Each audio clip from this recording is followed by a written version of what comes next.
7 persons murdered on Tuesday while 9 persons were shot at a bar yesterday. 16 more Haitians captured in Jamaica. Policeman sentenced to 2 years in prison for cocaine possession. This is Undiluted News. Mikey Bones reporting.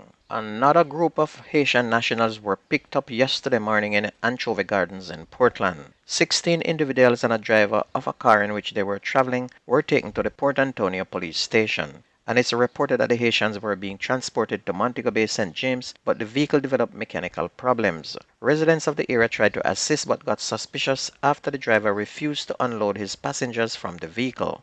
Another motorist that was piloting them is also on the run.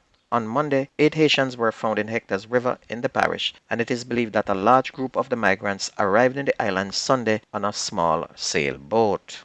An operation by the Firearms and Narcotics Investigations Division in Westmoreland resulted in the seizure of a sizable amount of ganja.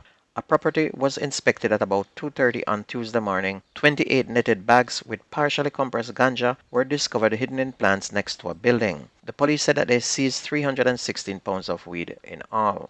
And after processing the scene, a car and the ganja were seized. The street value of the medicine is believed to be 3.16 million. There were no arrests made in relation to the seizure, and it's such a shame how the Jamaican government is making so much revenue slip through their hands. Ganja selling like crazy here in Metro New York. There are at least 71 corner shops selling weed, making plenty people and the government rich. The only requirements according to the Constitutional Reform Committee should be allegiance to Jamaica amid the extensive discussion around the citizenship status of individuals qualified to serve in Parliament. And this occurs at a time when opposition leader Mark Golding's citizenship has come under scrutiny following his admission that he was also a British citizen by inheritance. Dr. Lloyd Barnett, a member of the Constitutional Reform Committee, provided an outline of the factors the committee took into account before making its recommendation. It was also made clear in the 103-page report that was presented to Parliament on Tuesday that the Jamaica Constitution should no longer contain any mention of Commonwealth citizenship. It states that citizenship-related issues are not covered by the Constitution and suggests that new legislation be created. According to the CRC, a Jamaican citizen cannot hold the office of Member of Parliament in any other Commonwealth territory. Additionally, the committee has suggested that Parliament be given the authority to use regular legislation to grant special rights of privilege to CARICOM citizens. And they sure are making a lot of noise about dual citizens becoming a member of Parliament and also running to become Prime Minister. The thing is, most Jamaican politicians don't care a rat's whisker about the people who vote for them. All they care about is remaining in power to siphon the poor people's their money and make themselves rich. So all this talk about dual citizenship is just pure hypocrisy. A police corporal who was convicted of drug trafficking before the Manchester Parish Court was on Wednesday sentenced to 2 years in prison and fined $5 million. The court ruled that Corporal Jermaine Powell will have to serve an additional 54 months in prison if he fails to pay the fine. The sentence was handed down yesterday following a lengthy trial. Corporal Powell was also slapped with a mandatory sentence of 26 months in prison. The state also wants to seize all his assets. Prosecutors had reported that on Friday, November 9th of 2018, about 4:20 p.m., a team of police personnel from the Narcotics Division, assisted by personnel from the Porus Police Station, conducted anti-narcotics operation along the Porus Main Road in Manchester when a white Toyota Probox motorcar driven by Corporal Powell was signaled to stop. He complied, and during a search of the vehicle, more than 5 pounds of cocaine and $1.2 million in cash were found concealed between the spare wheel and the body of the vehicle. The Kingston Western Police are trying to establish a motive for the fatal shooting of well-known journalist Job Nelson. The 53-year-old media practitioner was shot dead along Spanish Town Road on Tuesday night. Senior Superintendent Michael Phillips, head of the Kingston Western Police, said that about 11 p.m., Mr. Nelson stopped at a traffic light along Spanish Town Road when a car drove up beside his vehicle and the occupants opened fire.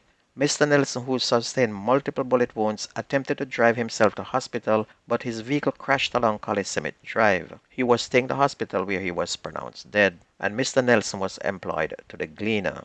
People Jamaica really getting bad. Across Jamaica on Tuesday alone, 11 persons were shot, 7 of them died, and yesterday in Kingston alone, 9 persons were shot in one location when gunmen opened fire in a bar. 9 people were shot, one fatally, when a man opened gunfire on patrons at a bar and lounge along Shortwood Road in St. Andrew.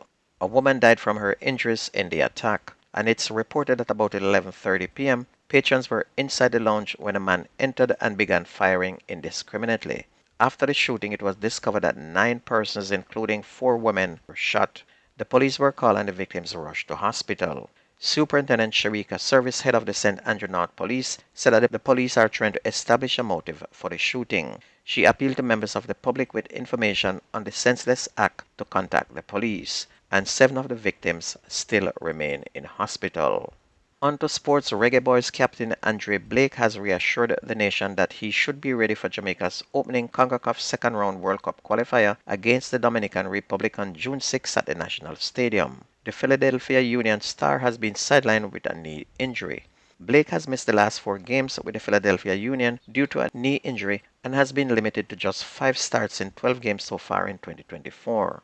The Union are expecting to have Blake back again between the sticks on Saturday against Charlotte FC in the U.S. Major Leagues. And following the game against the Dominican Republic on June 6, the Reggae Boys will travel to Dominica for their second game in 3 days. Track and field. Reigning Commonwealth Games sprint hurdles champion Rashid Broadbell has been confirmed for the Racers Grand Prix on June 1 at the National Stadium. Broadbell of Elite Performance Track Club will make his seasonal debut at that meet.